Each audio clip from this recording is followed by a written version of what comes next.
Breathing words, where every word comes to life.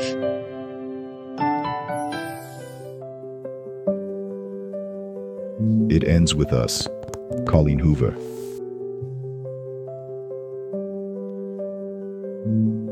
Chapter 3. The Reunion. Hi everyone. It's good to have you here again with me. Before, we were on that chaotic rooftop in Boston, and now the story takes a leap forward in time. 6 months have passed since Lily buried her father and met that cute and mysterious neurosurgeon. And in that time, a lot has changed in her life. Lily finally made one of the bravest decisions of her life. She quit her job in marketing. On top of that, she took the entire inheritance her father left her and decided to bet everything on a dream that many people would consider crazy, and I gotta say, including myself here. She bought this old and dusty property to open her own flower shop.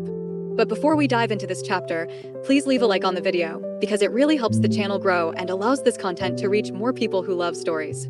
Feel free to comment down below what you think of the story so far, or any theories you might have. I love reading your comments, and even a simple emoji makes me super happy. It Ends With Us, a best-selling book by Colleen Hoover, so loved that it already has its own movie.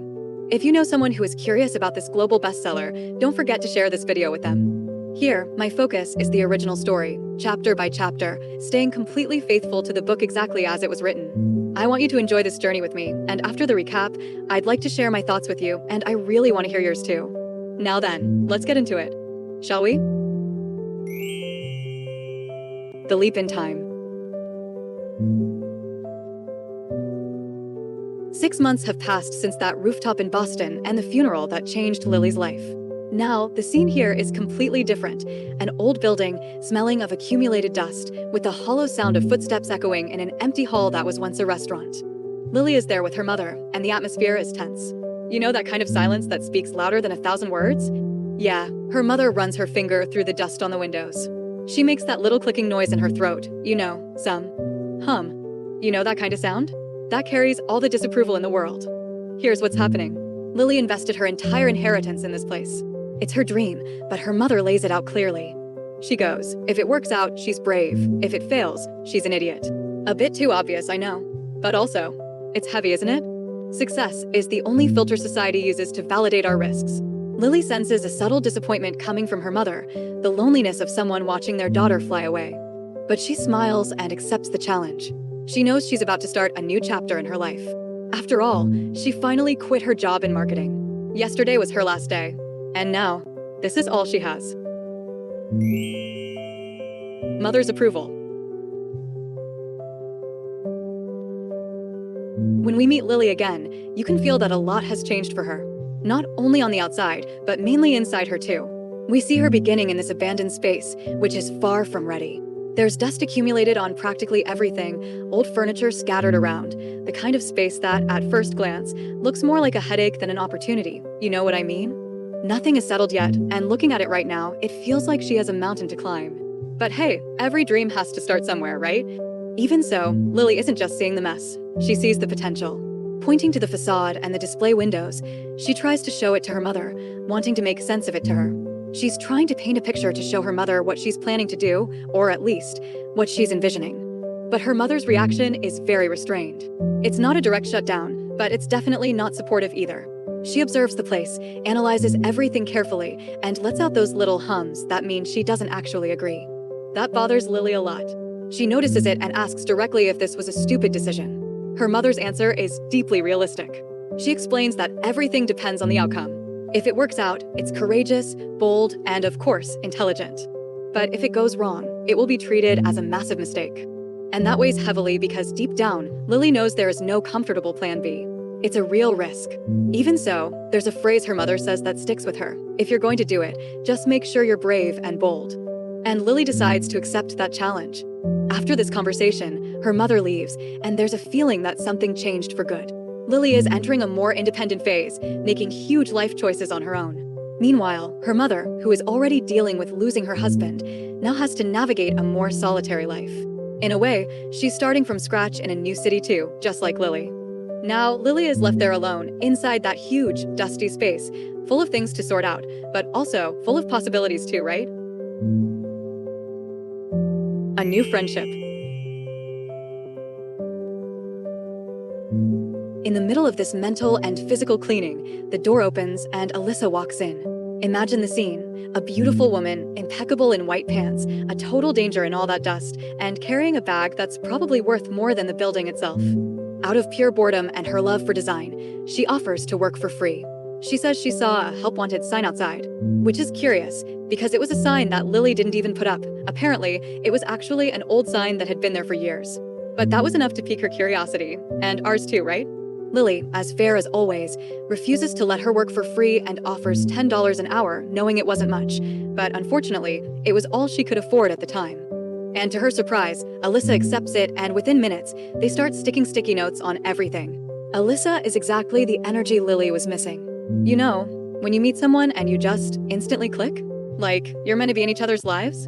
Yeah, in just 2 hours, Lily realizes she's found more than just an employee. She's found a best friend. They sit at a dusty table and begin to sketch out the future. Here, we see Lily's mind truly shine. Her mother asked her to be brave and bold, and she takes it literally. Why do flower shops always have to be sweet, pastel colors, and romantic? Lily wants the complete opposite of that. She wants to showcase the villainous side of flowers. Picture it with her: dark purple walls with black accents, darker flowers wrapped in leather or silver chains, black onyx, and velvet vases. She wants to celebrate winter and death just as much as spring and life. It's a twisted, brilliant, and maybe slightly edgy concept. It's an extension of her own inner chaos, proving to herself that beauty can exist, yeah, even in the middle of the darkness. Alyssa asks who this shop is even for, and Lily delivers the perfect line: there are floral shops on every corner for people who love flowers. But what floral shop caters to all the people who hate flowers? The energy between them explodes, and Lily realizes her dream is finally coming to life. The reunion with Ryle. And then, when everything is going well, it happens. The excitement is so great that they start carrying these old boxes around the office. Lily is organizing boxes at the back of the store. She climbs onto a chair to stack them better, and, in an instant, loses her balance. She falls and twists her ankle badly. A sharp pain shoots up her ankle, and the fear of having broken everything, her foot and her dream, hits hard. And that's when the situation starts to get a little chaotic. Alyssa calls her husband, Marshall, who is at a nearby bar. A short time later, 2 men arrive. One of them is Alyssa's husband, Marshall, clearly a little drunk, relaxed, with an almost comical energy. Then, the door opens and 2 adult men wearing kigurumis enter. You know kigurumis? Those plush onesies. So, Marshall is dressed as SpongeBob SquarePants. Both are drunk on free beer and laughing at the situation. But Lily's world stops when she sees the second man. Guys, the arms. She knows those arms. It's Ryle. The neurosurgeon on the roof is Alyssa's brother.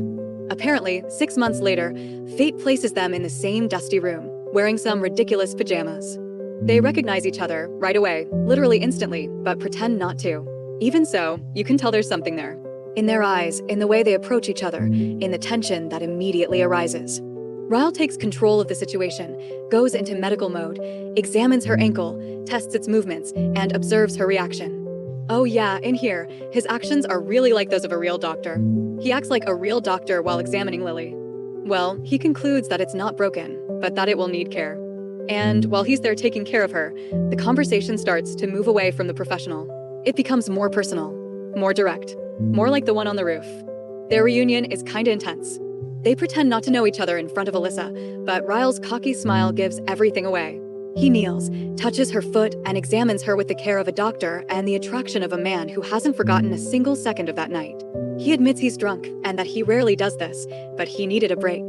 When they're alone for a moment, the tension explodes. Lily admits that he makes her nervous. And Ryle? Well, he blurts out a raw truth that takes her breath away. I still really want to sleep with you. Alyssa hears it, and she's just horrified. First, she apologizes for her jerk older brother. But Lily, she understands his courage in saying everything he thinks, everything that comes to his mind. And the moment changes completely, because it's that kind of situation that definitely no one is expecting. The mark that remains. At one point, she admits that she still thinks about him, that he affects her, and he responds in the most direct way possible, without a filter. He admits that he still feels attracted to her. And this happens right in front of his sister, which turns the situation into something somewhat embarrassing, somewhat chaotic, but also very sincere. Ryle bandages her foot with a tenderness that hurts. He's proud that she's opening the business, but at the same time, he frowns. He knows she's the holy grail, someone who wants love and commitment, and he's the expert in casual sex. Remember? He was the one who said that. The attraction is mutual, it's strong, and it's dangerous. But because of that, they need to avoid each other. He says he doesn't like how much he thinks about her. But emotionally, he pulls away. And that's very interesting because he gets physically close, but ends up retreating emotionally. Later, when they're a little more comfortable, the conversation becomes even clearer. They recognize the attraction. They recognize the connection. But they also recognize that they want different things. She still believes in something deeper.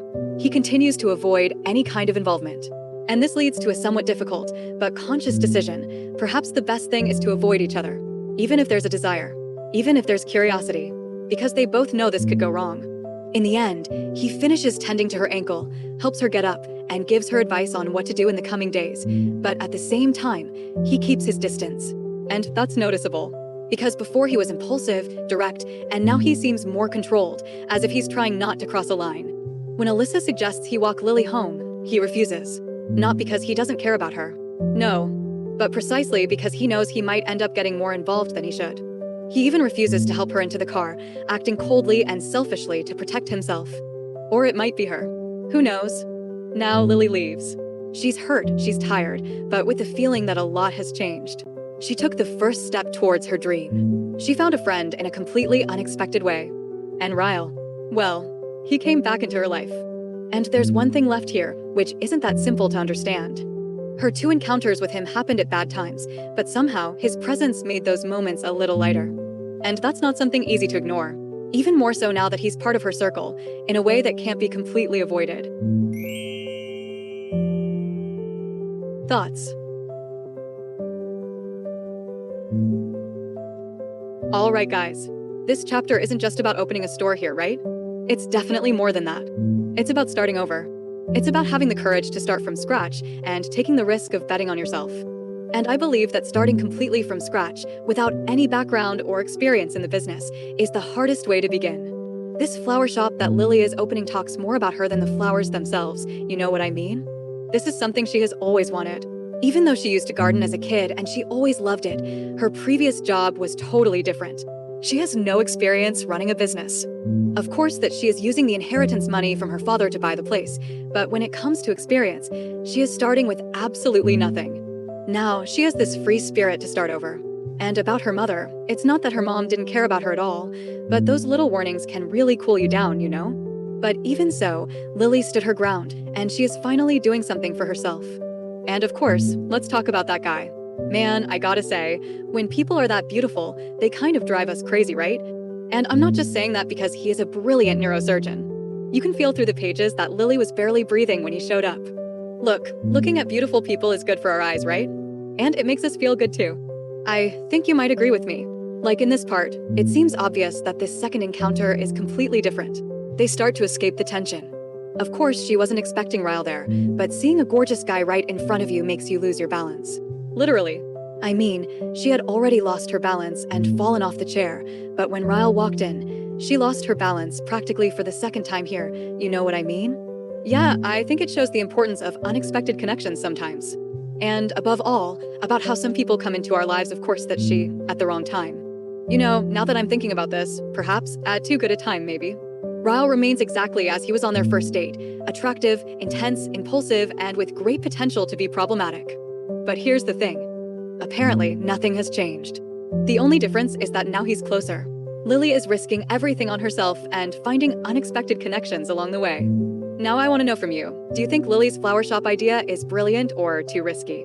And I'm asking that because as much as she wants to be daring with her first business venture, I confess I would be a little apprehensive if I was her, like if I was in her place now. Especially considering that she invested practically all the money from the inheritance she received from her father. And what was this reunion with Ryle, right? Did this moment make you more excited or more worried about what's to come? And about him. Is he just too honest, or you think he's just emotionally irresponsible? Because, you know, we do see that he is a very helpful person. I know that he really helps in times of pain. But on the other hand, it seems that at the same time, he runs away when the connection gets too deep, you know? Okay, guys, now I want to hear from you. Leave your comments below on whether you would give a chance to someone as fire and ice as Ryle. Is it really possible to avoid someone when there's such a strong connection, even knowing it might not work out? And to what extent is wanting different things enough to prevent two people from getting involved?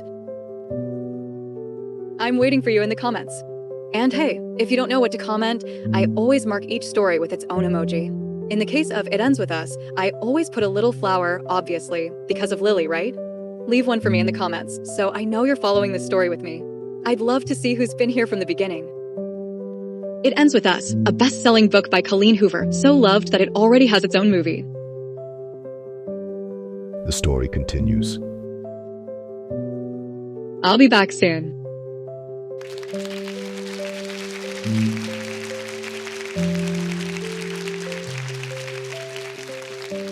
And of course, if you liked this video, leave a like, because that really helps the channel grow so I can continue bringing you the next chapters.